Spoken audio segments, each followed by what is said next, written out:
You didn't destroy the cabin, did you? Did you actually burn the cabin? We did. We did, You sadly, did. yes.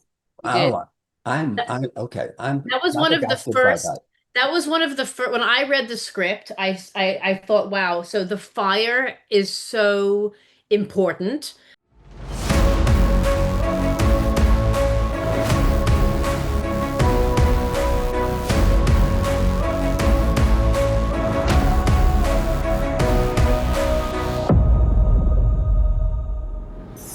Welcome to Inside the Set with Set Decor, a series that focuses on the design and decor of the stories that excite us and ignite our imagination, where we discuss the collaboration between set decorators and production designers and hear first-hand accounts of how these works of art came to be, from their inception, ideas on a page, to completion, when we get to sit in the dark and experience them collectively. Welcome to Inside the Set with Set Decor. I'm David Smith, set decorator, SDSA, and joining me are Melisa Jusufi, set decorator, SDSA, and Alexandra Schaller, production designer, to have a conversation about their collaboration on the heartfelt movie Train Dreams, which is now streaming on Netflix. Melisa and Alex, thanks for joining me. Good Thanks for morning. having Thank you for having us. This movie has sort of been a little movie that could and is gaining popularity very quickly. And I'm just curious, how did it come about? And I'm sure that I'm fairly certain that the movie came to you first, Alexandra. Yes, it did. I actually met Clint, the director, on Instagram. The costume designer had sent me a lookbook of images of his, and I looked at them and they spoke to me so much that I thought I have to DM this guy. And so I wrote to him on Instagram and I said, listen, I just saw these images and they're so beautiful. And he responded immediately and said, as it happens, I am interviewing production designers. Do you want to meet about the movie? And I was like, okay, great. So the next day I met him, and I think the day after that I was hired. Um, and I knew that this was going to be a very challenging project because it's a very tiny budget.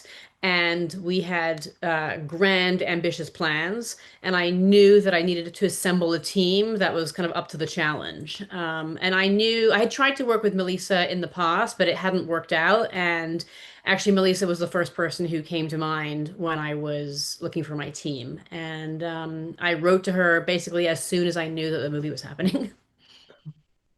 And Melissa, did it frighten you at all to think, oh my God, how am I going to pull this off? When Um, you read the script? Honestly, I was very excited, and every project that we start is always reads big and it's challenging and overwhelming at the same time. But when I had my first conversation with Alex via Zoom, the way how she spoke about it, and we just started off in a very good level of connecting about the story, and we both got super excited. The challenge is always screams at your head, like, oh, how are we gonna go about all these massive approaches? But at the end of the day, I think you have to focus, just take a step at a time. But that conversation really fired me up and inspired. And Alex is just such a passionate person. I think we spoke on Zoom for over an hour. And it was Yeah. it was about the movie, and then it kind of became about other things in life and the art Melissa had on her wall. And yeah, I think we just knew that we really wanted to work together. Yeah. And you're based in New York, Alex, Mhm. and you're based in LA. So Mhm. did you come together at all before you landed in Washington to do this? Mm-mm. No, we No. haven't even met. We just met via Zoom. I think when you're a creative person and you see that on someone else's eyes and you see that passion, you automatically connect.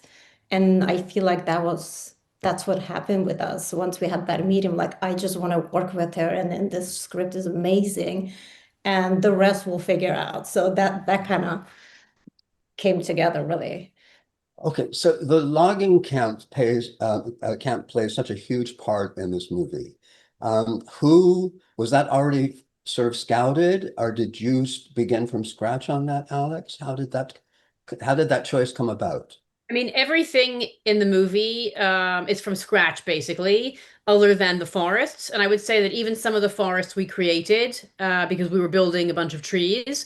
But for the logging camp, it's actually our art director, John Lavin, who was scouting for logs to build the cabin. Um, and he said, "Listen, I found this lumber yard where we can get these logs for the cabin, but you might want to take a look here because maybe we can do something with it." Because they had tons and tons of giant logs. And, large diameter logs are really hard to find because Yes. we've cut most of them down. And so I went up there to look at it with him. And then we thought, okay, well, looking one way, we could create a logging camp. And looking the other way, using the logs, we could create one of the many versions of the cut that we see in the movie. So were you limited and being able to move the stock of logs around? There was big machinery there that helped us move the logs around, but that's part of why we built a lot of logs too, because in our business we need a lot of control, and so we built logs that were foam that could easily be moved around, pulled by horses, but also because we needed scale of logs, we needed like very big diameters. That's what we did there. But it was a very challenging set because, okay, there's the logs and there's all the greens work, but then Melisa had to create a feeling of a frontier town, like a burgeoning town, and that was a very big it was a very big scope because the DP wanted to shoot very naturalistically handheld and wanted the ability at all times to shoot 360. And so that was a very big challenge that we had on this tiny movie. So yeah, let's talk about the camp. And Melissa, where did you source the tents? We in multiple places. We looked online. We also had a couple vendors in Montana. We were trying to find something that it's used because when you work in these very passionate, limited resources, the question was, can we afford getting a new tent and scenic and how much that's going to be? And you get caught up in this creative position, but at the same time, you need to deliver. And also, there's not a lot of time to react. So we pulled few. Some we bought and we aged, and the bigger tents were we rented out from a vendor in Montana. Yeah, a lot of these elements got sourced locally. I did a trip in Seattle and we bought few things. But again, I had only 6 weeks of prep on this job, and it's a period piece, so you gotta have to move fast. Sure, Yeah. sure. And you were all over Washington. I mean, we were shooting in Spokane on the eastern side of the state, and Melissa was going all over, I mean, all across the state trying to source everything. And what's amazing about this is that, a lot of these huts that you see are actually huts that we built around existing derelict machinery at the lumber yard that couldn't be moved. And so and because we wanted the ability to shoot 360, we were like, okay, this is the perfect place to build the center of the logging camp in the center of town. We have to hide those structures anyway, and so a lot of the wooden cabin structures and the tents are, also cleverly hiding things that are 2024. But it's really a beautiful collaboration between our supervisor and our director, John Lavin, who helped. There's just so many talented people that brought their magic in the set to make it blend. Because again, we are in a period piece where none of this exists. Right. And okay, so where were you based? Were you based in Seattle or were you based in Spokane? Or did you just pick up camp and moved depending on the schedule? Well, we were based in Spokane, and that's where we were living, and that's where the office was. But, most of the movie is rural, so we shot very little in actual Spokane. There was a lot of commuting on this movie, and I think for all of us, but for Melissa and her team, it was a challenge because the distances between locations was so vast. You had a forest that needed to be set up as an active cut, 2 hours east, and then the train and the trestle bridge was 2 hours north by the Canadian border, and so we were kind of all over the place. But Spokane was the hub. And back to the camp very briefly. Ordinarily, if you're in a very controlled situation, you're on stage and you have a team of a shooting team, an on-set dresser and the prop master and the second prop. How do you move the logs around? Or is it just a one-shot deal? I mean, you talked about having built some tree logs out of a tube and wrapping them in foam. And I've seen a couple of photos of your bark, which is astounding, I think. The picture that we see of the sonotubes, above it, how many of those logs would be real? How many of them would be scenic? I would say that probably 10 of those logs are scenic. A lot of the ones that are scenic are freestanding trees, as you see in the images on the right, and being pulled by the horses. Right. I think the thing to know about this movie is that everything in the movie was influenced by the way that the director Clint and the cinematographer Adolfo wanted to shoot. And I think it's important to say it as context because we shot using absolutely no movie lights at all, other than in two scenes. And so we were relying on natural light for almost everything.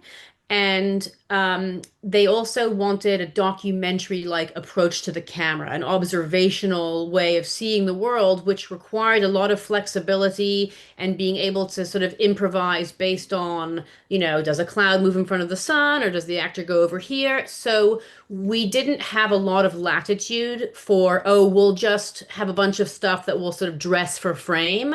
It really was a case of we need to dress a 360 world and tell them kind of what the playground was Okay, so that makes it kind of easier for us in the end. Once it's all set, once then it's all set. then you don't have to worry about that.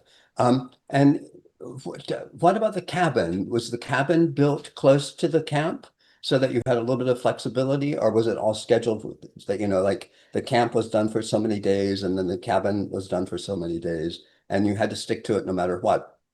Yep, I think it was the latter. The cabin undergoes so many transformations throughout the movie, and we had a very tight shooting schedule. I think it was only 30 days or so, and so we had to be very strict about when we shot each portion of the cabin, so there would be time to turn it over.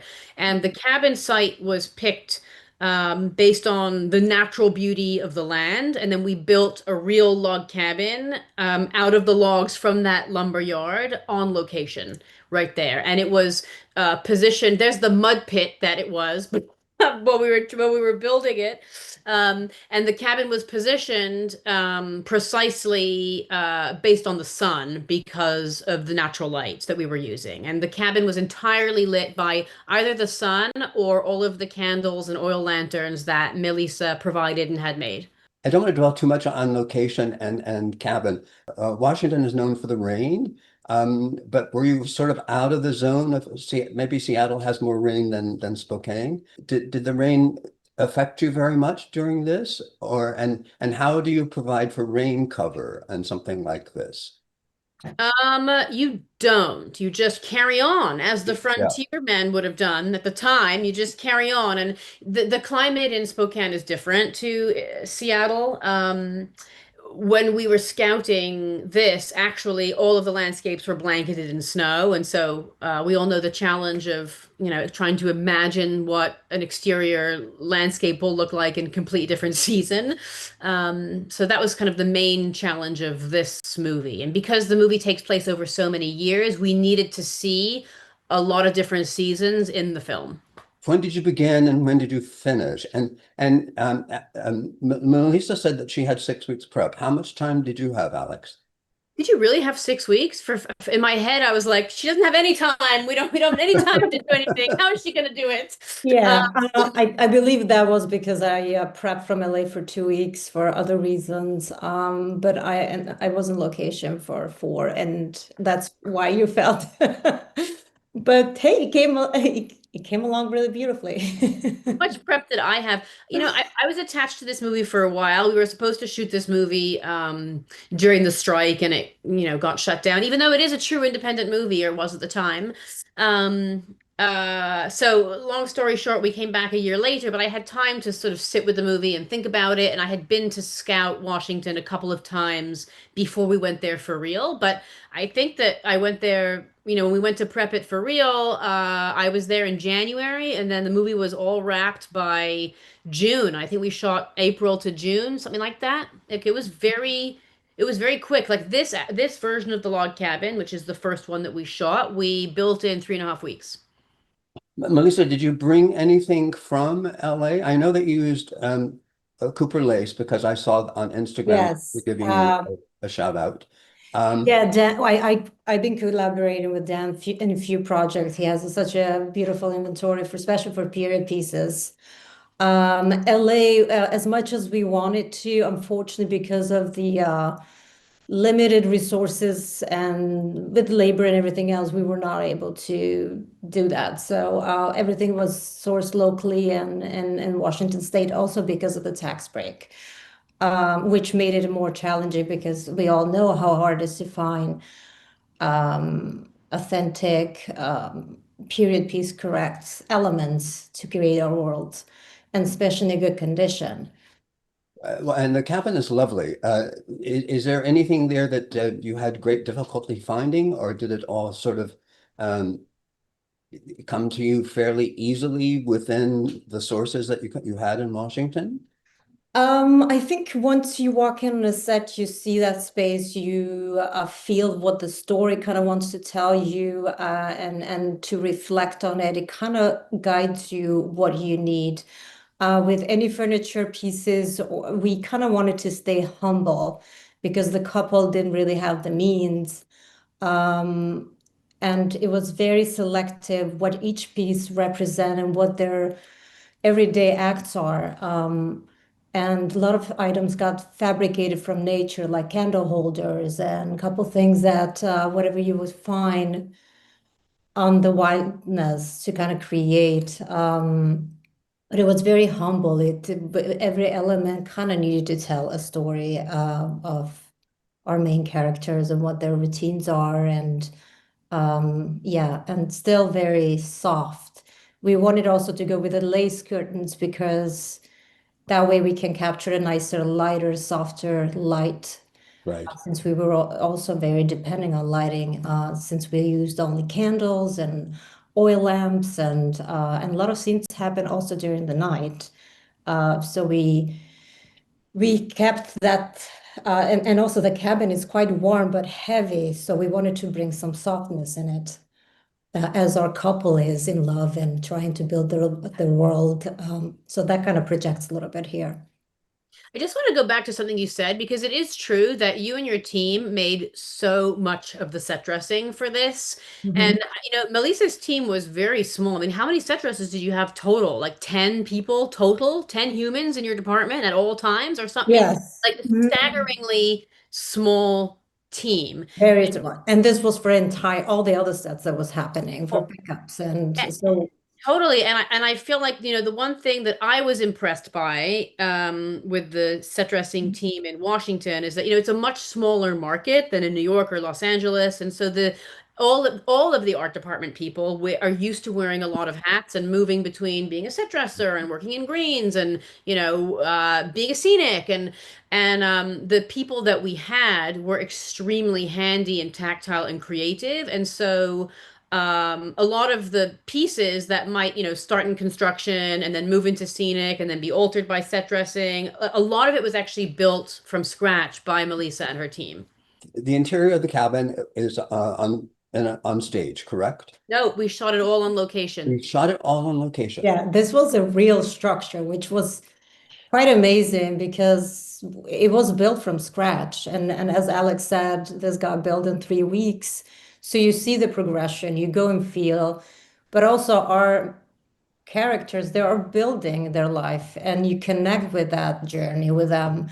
And it's nice to see, it was really nice to witness how it came to life from the build to the finish line where we see here. Yeah, it was built out of real logs. Everything and all of the design choices and decorating choices, I think, were conceived to appear as though they just came from the land. Everything is very earthy and textural. There are no fly walls here. I mean, these are real logs. There are no, secret camera ports, nothing. Like we designed it with the shots in mind, and then because of the way that they were looking at they were using the camera, they were able to kind of find the frames within what we gave them. And because it was built on location, And you were talking about using natural light. And was there any stage lighting at all put into the set? No. No. So dusk, they could shoot dusk and they could shoot dawn and they could shoot during the day, but they Mhm. really could not shoot at night then. We shot at night. You did. We shot many scenes at night, and I think Melissa ordered thousands of triple wick candles. I don't know. You could Yes, from House of Candles. I'm shouting out our local vendors here, which was very helpful because those candles sometimes they're meant for our movie sets. You have double and triple what do you call it? Wicks? Right. Wicks, yeah. So that way we can light the scene, we can control with that. But to me, this was a new experience shooting the entire movie with oil lamps and a candle light source because it's hard to control and yeah, but Do you remember we were trying to, in the beginning we were like, okay, well, we've all, used oil lanterns before, and we'll maybe frost the gloss or use a textured gloss, and then we'll hand it off to the electricians and they'll do their thing and it'll be like fake candlelight. No, yes, this has no, to be real. So yes. it was a big set decorator, property master endeavor, I will say, to make sure we had the lighting for this movie. Well, sure. I mean, it's great. You have to have a great team and you all have to collaborate. There's no sloughing off. But this obviously provided you your own rain cover because you had the cabin close by. Well, maybe not the cabin close by to the logging. I don't know what the difference was between the time. How far away were they from each other, the cabin, Far. the They were log? far away, yes. I would say that the logging camp was about halfway up the state. And then the trestle bridge, where there was another kind of camp bridge construction, was up on the Canadian border. And this just popped into my head. Are you also then changing locations of hotels as you go? Yes. Yes. My Yes. personal highlight, my personal highlight was the Casino Hotel. Do you remember that one, Melissa? There were a couple highlights. All I have to say is I left my lights off, so I don't see details. Oh, that's true. At the border, I do remember you were like, I don't know if I can stay here. But it I'm helps us driving back create tonight. others. I mean, this is the beauty of having different life experiences because we can apply on other projects. Well, but also on something like this, you're into parts of the country that you probably would never visit before, or not for very long, ever be able to see these kind of things, see this kind of experience and enjoy it. It must have been pretty exciting to approach this for the first time as you're scouting or to be there and imagine that this is actually, standing and you found it and it's an incredible location. Was there any model work involved on this? I know there's the tiny little locomotive that travels across in the logging. It was a last minute situation because, again, I think it's important to remember with all of this stuff, this is a very small movie, like a low budget movie. And so at every point, I mean, and I've worked a lot across different budget levels, and so has Melissa, which is why I think I wanted to work with Melissa too, because we understand kind of working, at all the different levels. But, starting out on an indie movie, the approach is typically, okay, well, we need to cast the locations and we need to find existing things because we don't have the money to make it. And tried as we might, we couldn't find any of the, period appropriate, things that we needed, and we had to build it. And we contacted all of the railroad museums, everything about finding a period early prototype locomotive. That's what this is supposed to be. It's not supposed to be a full train. Um, and if we found it, it was either completely derelict and needed to be restored, and we couldn't afford to restore it, or it was so far away. And as Melissa was saying, like we had, transportation was a challenge for us because we just didn't have the budget for, all of the people to be, freighting things back and forth. And we were shooting this particular set way up by the Canadian border. And so it just made sense in the end when we were looking at it to build it. And so, in the corner there, you can see our art director. That's our art director, John, and our construction foreman who built the locomotive themselves out of, plywood and sonotubes. But you did have a train, right? Didn't you have the interior of a train? We shot that over by Seattle. We did have the interior of a couple of period appropriate trains and an exterior for it pulling into the station. That Right. was a fully functioning period accurate train, but we had to go to it. Like, I think the challenge really was, all of these things being able to come to us. Right. And Alex, did you find them or did you have somebody on your staff that whose job was to locate a train that you could shoot, both the interior and the exterior? I think because the movie's called Train Dreams, the producers had it in their mind that they needed to find a train, and it was a very kind of roll your sleeves up, we're all in it together effort. And I actually think it was one of the producers who found the museum that we ended up going to shoot the real train. But then the challenge was, okay, well, we need the real train to be pulling into a period appropriate station, and we also need a train that where we're able to control the tracks and be on the tracks, and so there were safety considerations there too. So actually, the real train, was one of the first things that we found. You found the location of the train station. Did you have to do much work to that? I think you changed colors, right? I'm not quite sure. You did something to the location to alter it somewhat, didn't you?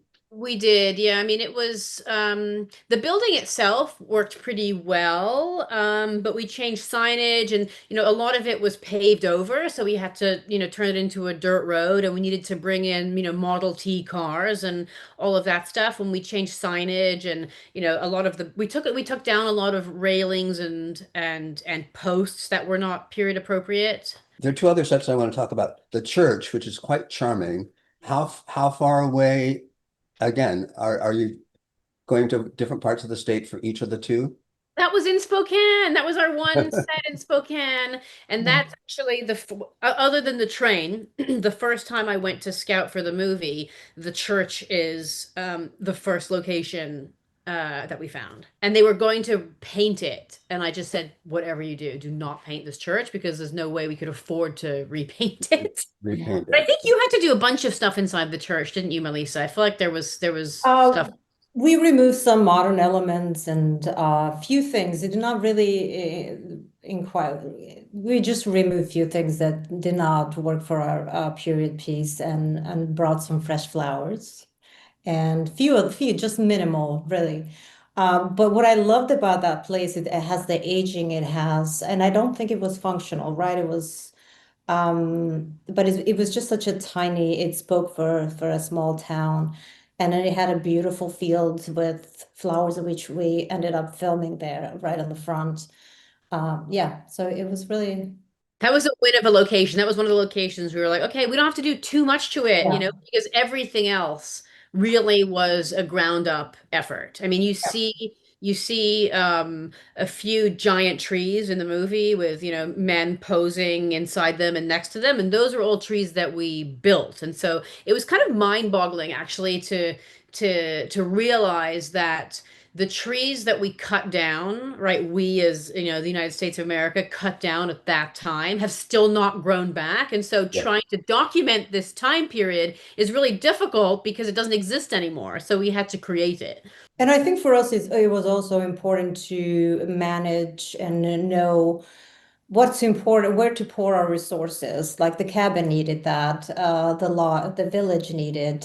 So it was really, and as I said earlier, we were so limited with time with labor and resources, so we just had to allocate what's important, what's not so important. And I feel like the church kind of offered, it was beautiful just as it, so it didn't need much. Yeah. Well, and then of course you have the mercantile company, right? That does require pretty much everything, right? From the very beginning. From the very beginning, and that was a location that I knew that for us would take so long to find and to source, and because as I said, they were very, the set dressing team was so small. I knew that when I found this, I had to at least come to Melisa with an offering of, okay, I've convinced them to rent this location for a really long time so that you and your team are able to drop in as you are able, as opposed to having to do it in a super, super compressed time period. Because I mean, we ended up building a lot of false walls in here and making the space smaller and blocking some windows. But really, this again was like a 360, 1920s mercantile. And what I will say is that, we also had to do the 1890s in here and on the same day. How much of this did you source? Did you source all of this locally? I would say 90% locally, yes. And we recreated some cans and foods and labels and signage, and but most of this was all locally sourced. And it was really a treat to have that location for such a long time because we were so spread out in so many different locations. And this also was an hour away from Spokane. There's no phone service in this I town. know, yeah. So that was also a challenge. So we would go there, spend a couple of hours here and there in between everything else, and yeah, we created this world. But it was a beautiful countryside drive. Every time when I would go there, that would be my Zen time because you had zero reception, phone reception, so you had to really deal with your own thoughts at that time. So it was great. And I would always be like, Melisa, where is she? Can't get hold of her. Where is she? And then she'd be like, sorry, I was in the general store. Yeah, yeah. Reception there. And, it doesn't really feature so much in the movie, but we also created a 1920s street outside. Let's not forget, we dirted the road and, we did all the things that, we know Sure. that we do. But yeah, it was a lot. Yeah, yeah. So Melissa, did you have several buyers who focused on this for a fair amount of time? Or Not really, no. I mean, we were just so limited with labor. I just had an assistant decorator, and that's it. And we brought another buyer slash set dresser who helped us right? for a week. But this was very indie mindset, all hands on. And yeah, so I Melissa, good. Melissa was the buyer. Yes, I love buying to this day, and that's the beauty when you find something that and I love working on locations because you never know what you find, and one thing inspired to another thing, and as you said, when you're driving, the story took place in this area, you get even more inspired because you feel the energy and you wanna you just know that this is what it took place. This was the environment where the characters had their everyday experience. So, but yeah, finding elements that inspire another one, and you can create these worlds that you always have an idea where you want to go with a thought, and it leads you to another place, which is even more interesting. And that I found it really fascinating, the process of it. Clearly, you had a fair amount of petty cash to deal with, as well as a credit card. But Yeah. where was the office space? How did you turn over the cash flow? How did you manage all of that if you're running from place to place, 2 hours away from everything? What I did is I just took photos of receipts and sent them so they can code and process them, and then we would have PAs or at least once a week, twice a week, just submit the receipts. But that was for us to have a cost report that it's daily, and that's the thing when you're working with such a limited resources, you do have to take in consideration every item that you buy, and see what's important, what's not important for the storytelling. So that really with our digital world, it's just taking receipts and send it to them so they can code and see where we are with the budget. That was the only way to stay in track. Yeah, Yeah, it's true. I feel like you were so conscious of every single item you bought. And I remember we had a text exchange. I know one of us was somewhere and we had seen a chair and it was the most beautiful chair, but it was, I don't know, $550. We were like, oh my goodness, can we spend that on a chair? And we were like, okay, yes, it's going to be, but it's going to be the chair. We're going to feature the chair. It's going to Yeah. be right. so every choice was very considered. It wasn't Yeah. there weren't a lot of options. There weren't like options tables and switching things in and out. It was um Yeah. very I think very specific and careful and thoughtful. Hmm. And was the movie laid out so that you started in one city and then moved to the other city and then to the other place? Or No. did you bounce back and forth? We bounce back and forth, and again, I think it's because the cabin undergoes so many transformations. I think we have five versions of the cabin in the movie, and so we always have to keep going back to the cabin site to Right. shoot the new version. And so in between, we were kind of going, here and there. While we were turning over the cabin to the overgrown version of the cabin with all of the greens and plants, the company was shooting the one piece of stage work that we had in Seattle. And so I was actually flying between Spokane and Seattle because we had set pieces on the stage and then we were turning over the cabin. And no, there were flights between locations. So you built the cabin, uh, and you shot it. You didn't destroy the cabin, did you? Did you actually burn the cabin? We did. We did, You sadly, did. yes. We did. Wow. I'm okay. I'm That was one of the flabbergasted by first. that. That was one of the first. When I read the script, I thought, wow. So the fire is so important. Um, Yes, because spoiler, he loses his family in the fire. But also, I just on a philosophical level, I feel like the fire. Is a consequence of all of everything that comes before it, right? All of sort of man's interaction on the land, and the fire is kind of that's nature reclaiming itself. And I just felt like it's so visceral to see a real fire that it just needed to be real. Like a VFX fire wouldn't cut it. And that was actually one of the first pitches I had to the producers and to the director. And I was like, we should burn the cabin for real. I think they all thought I was really crazy, especially on a movie of this size. But that is actually wanting to have a real fire is a lot of what motivated the selection of the cabin's location and building it out of logs. I mean, we wanted it to be real logs anyway, but also for, safety in the burn and, all of that. We wanted it to be natural materials. And for Melisa, it was tough because, I feel like you had to find a bunch of beautiful period set dressing that's like real stuff from the time, but also a little dreamlike in its quality and color in multiples because we had to see some of it burn. Yeah, yeah. wow.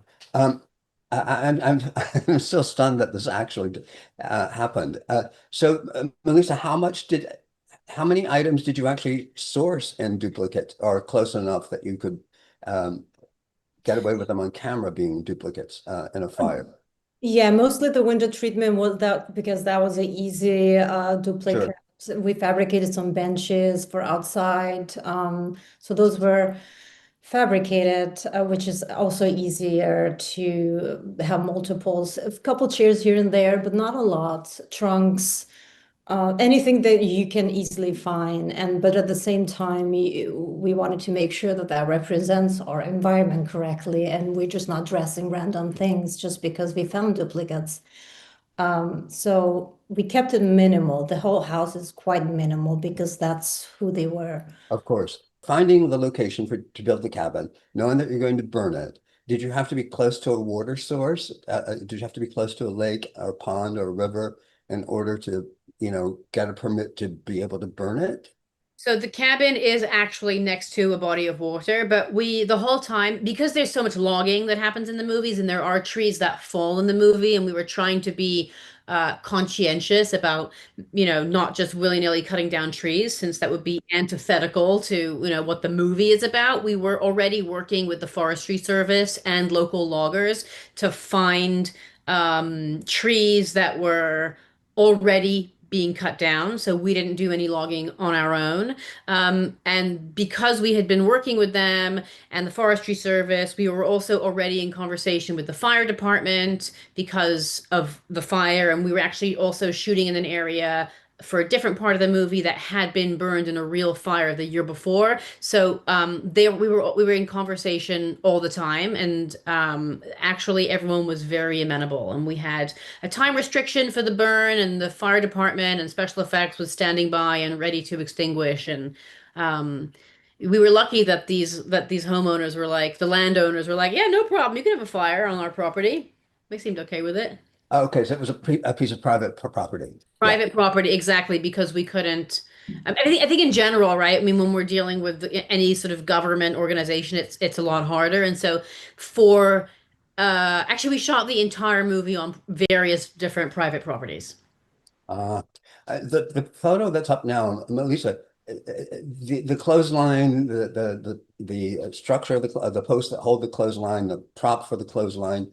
This is such a great shot, and I give you great congratulations for making it look really natural and also taking us way back in time. It's terrific. Thank you. It's really a team effort. There's a lot of other departments that collaborate, and I have my team fabricate the clothesline posts. And again, with the clothesline, we wanted to bring that and I don't know if that shows there, but sentimental a little bit, like children clothes, and still minimal and a little pop of color here and there, but still keep it very minimal and simple.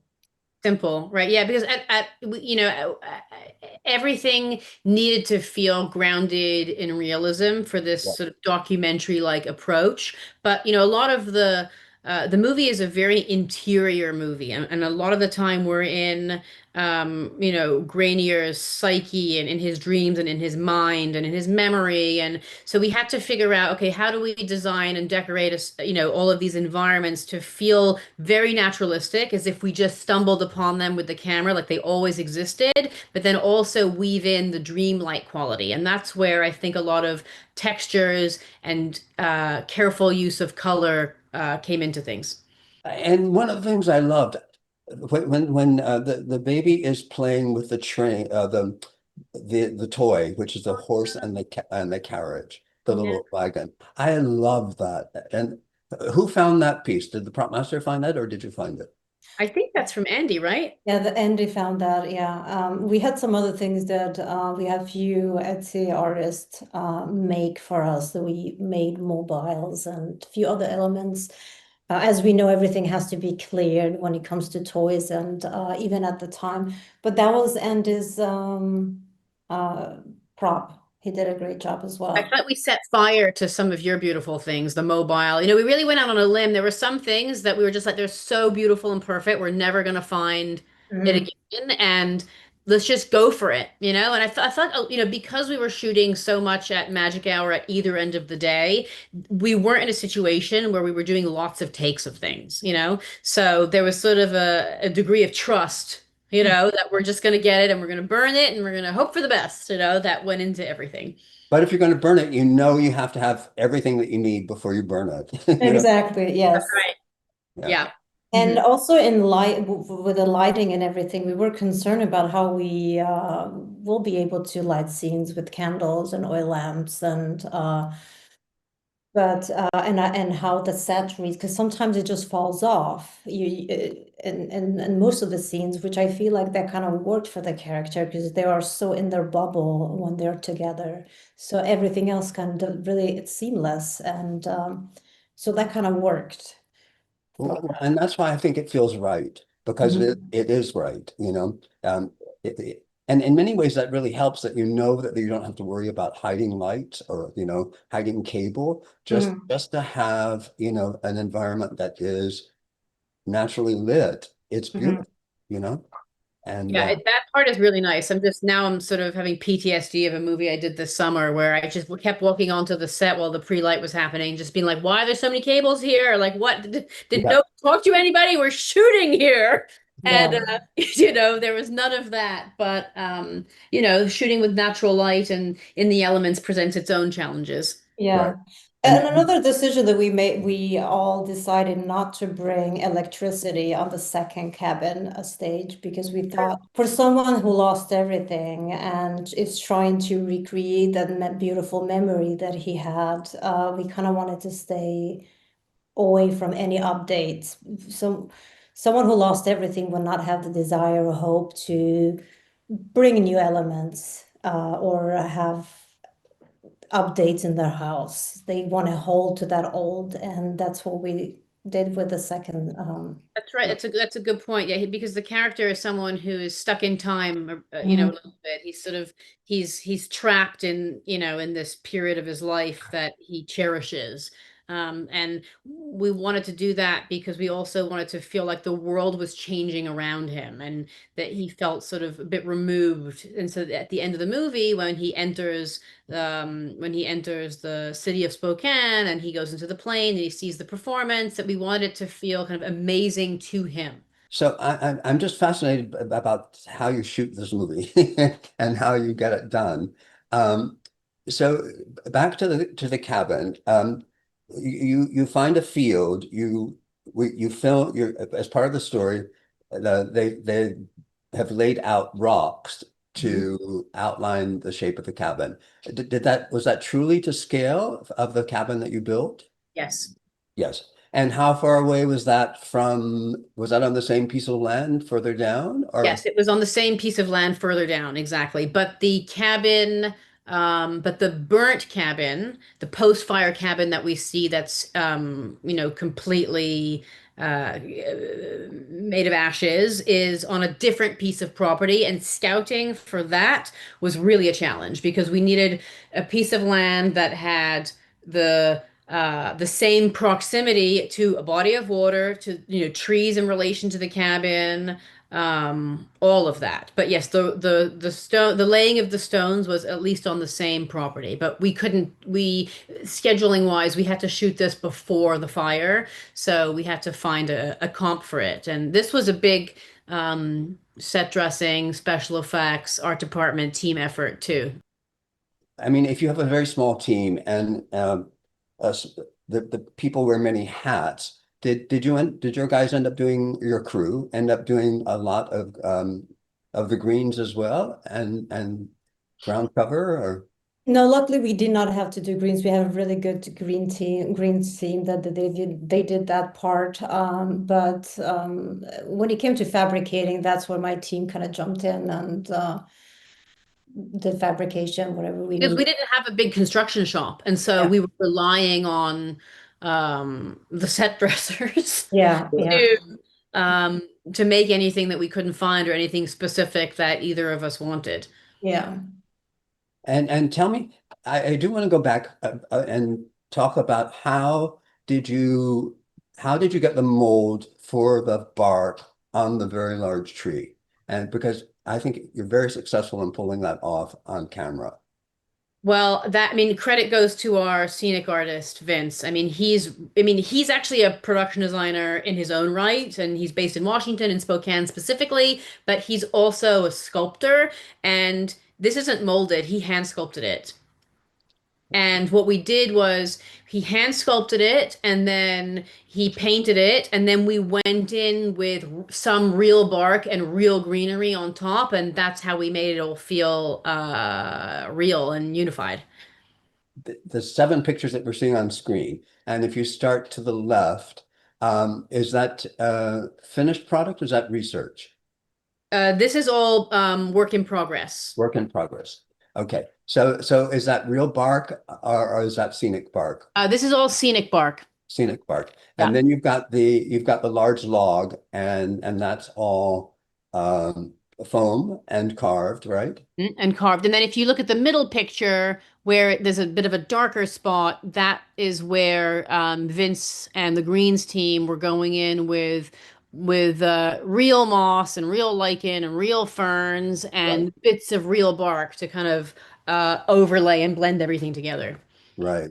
there's an amazing shot actually of his sculpting skills in the image of the boots that have grown have like grown into the tree. The tree's grown around the boots, and Right. that also looks like real bark, but that is a real tree, but he has sculpted it with foam here. Well, the boots attached to the tree, that's a very, very touching part of the movie, to see it happen and then to go back and see it post fire and all of that. It's really amazing. Okay, so you burn the cabin. Is that you take that footage and you take that to the stage, or were actors actually, how close to the fire was Joel? So we shot the fire sequence in different areas. So there's the real cabin on fire. Right. And that's, wide shots. And actually we have the cameras inside while the curtains are catching on fire. Sure. And then there's a very small portion that is in that we shot on a volume stage, which is on the previous image. And that was only the sequence of Robert imagining Gladys's death, and when he's picturing what it might have been like while he's sort of riddled with fever during his sickness. And we shot this on a stage because, for safety reasons, because we had Gladys, played by Felicity Jones, and a child in her arms running through the forest and climbing down a rock face and ending up in a river. So for various reasons, we decided that this was the best way to go. But for Joel, a lot of his fire scenes are in the woods, and there's a little bit of VFX enhancement there, and also special effects. So this is, lighting, special effects, fire, and embers, but really enhanced with VFX in the deep background. I know technically it's hard to do, and it moves in steps just as you explained. So there was no actual flame on stage though, right? No actual flame on stage. Right. And so is there any part of this movie that you thought, oh gosh, I'll never be able to do, and it ended up to not being that difficult at all for either of you? Building a plane. Because there's a scene at the end of the movie where Robert takes his first plane ride, and this plane that you see is a real plane. But we thought, great, we found the period plane, perfect, up he goes. But the insurance company would not insure that. So we thought, okay, what are we going to do? And so we ended up building a piece of the cockpit here, which is what you see whenever you see Joel inside a plane in the movie. That's our build. So that's something that I thought was, again, I think anything is possible, but when you think about the fact this was a, I don't know, $10 million movie, like all of the builds, one on top of another, are kind of amazing. We also built a fire tower for a scene in the 1940s, and that's a set that Melisa did a beautiful job on. I was actually just talking to somebody about it yesterday. But that's also a build that we did because we couldn't, even in the most beautiful state in the country with tons of fire towers, we couldn't find one that was accessible or right or this or that, and so we built it. Well, I'm glad you touched on that because that was a question, because I had seen photos in your package of them basically standing on a balcony, which Mhm. looked like it was not at the top of the tower. So you built a tower that they actually climbed up to, and No, then built a ground level version of it. so we built this tower on the ground, and Right. then we used visual effects enhancement to create the stealth.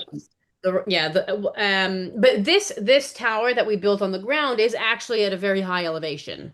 Right. And we built it, slightly cantilevered over the edge so that it feels high up. But no, it wasn't on stilts. We used VFX for that, and also because it was very important to me to feel the forest and sort of the life cycle of a tree throughout the movie. And so I wanted the stilts for the fire tower and also for the trestle bridge to be made of logs as opposed to lumber. So that's another reason we did that. But this fire tower is this scene is in the 1940s, and so Melissa switched gears and got us all the most perfect, perfect And details. is it a three-wall set, or is it a was there a fourth wall as well?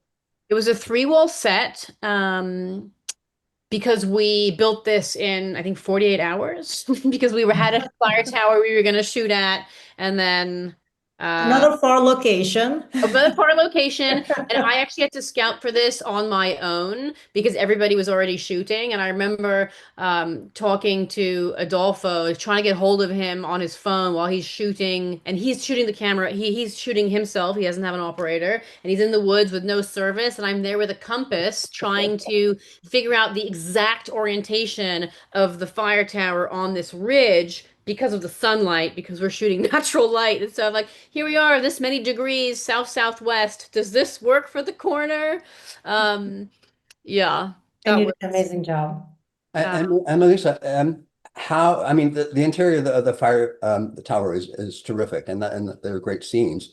How much time do you, I mean, how close can you get a truck to the location?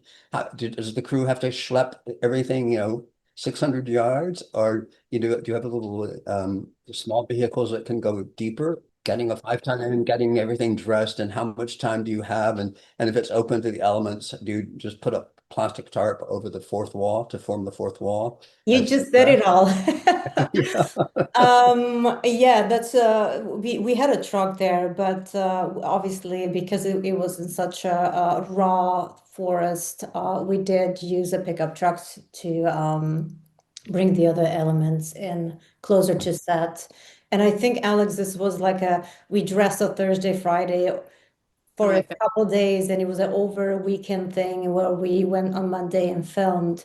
So we did tarp everything, and but we were really lucky because we saw so many fire towers in Washington State, and they were just beautiful as is. But we just, for some reason, and a lot of reasons, we were not able to film on them.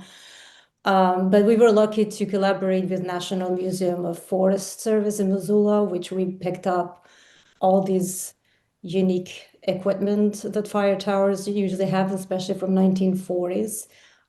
We did go 4 hours away one way and picked that up and rented and dressed it, and we really went by the book. And Alex, it's been amazing creating also mood boards for each set. And she's done so much research. It was so amazing to just jump on a project where I love doing research myself, but just to kind of understand the story and dive in differently, and you can, because you can feel the story better when you do research. But Alex has covered all the bases for each set, which was so amazing to kind of go off of that. When you go outside of LA or New York to work, and you're in a smaller, less populated film population around, word spreads that you're doing something, and these things come just, somehow they come out of the woodwork, or somebody happens to know someone who has something, and of course, if you make friends with the Forestry Service, I'm sure that they came on board as well. Yeah. And how much? Some reject it. Pardon? Or because a lot of times they're not really informed about our filmmaking and how we work and our industry. So a lot of times you kind of need to walk them through and make friends, as you said, and build that trust in order to collaborate. But yeah, we had some local other facilities that we sourced, and that just unfortunately did not work out, and this one did. So it was great. And what percentage of things did you buy versus rental For this set or in general? in general? I would say 90% we bought. Right. Yeah. It just, again, shipping something from LA or New York, it just was costly. And to have a buyer locally shopping something, we just didn't have the means or the time. So sourcing locally was faster turnaround. Right. But I would imagine, I mean, obviously, if you, Alex, you wanted to burn the cabin from the beginning. Yes. So Melissa, you knew that as well. So as you were looking for things, you always knew that you needed a certain amount of doubles of something, correct? That's correct. We just never really had the idea of how we're gonna burn the cabin and what the elements will be. But yes, I was trying to source as much doubles as we could. But at the same time, we pushed down the line and see, well, hopefully we can figure out sometimes by then when we need to build the cabin, because we found a beautiful chair that this just speaks for the character. And so we did not really get caught up in that thought, like, oh, well, I cannot find double here and there. But it worked out at the end. We decided what could be doubles and what not. And because of the flame and everything else and the smoke a little bit, it's really hard to identify what is burning and what not. And the cabin itself is so powerful when it's in flames that as an audience, I feel like that kind of draws you already in it, because you feel like you are. Yeah, it's pretty intense Yeah. as a viewer watching it, and it's heartbreaking.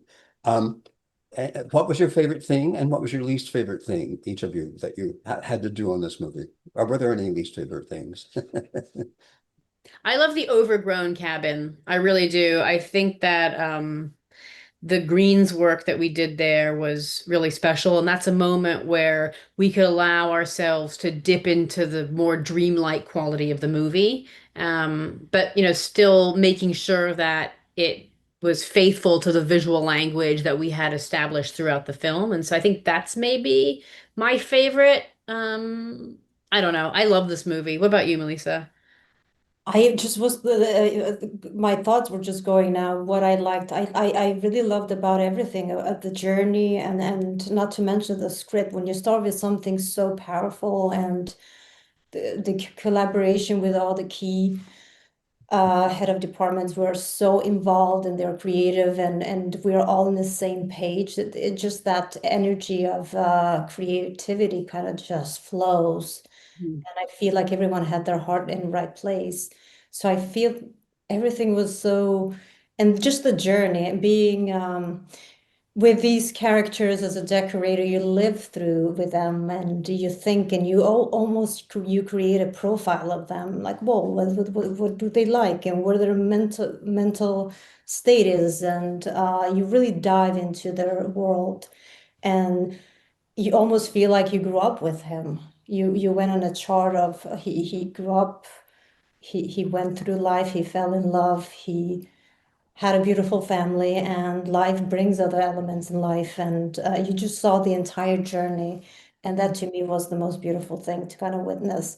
And of course, working with such a talented production designer, Alex, she's just so talented.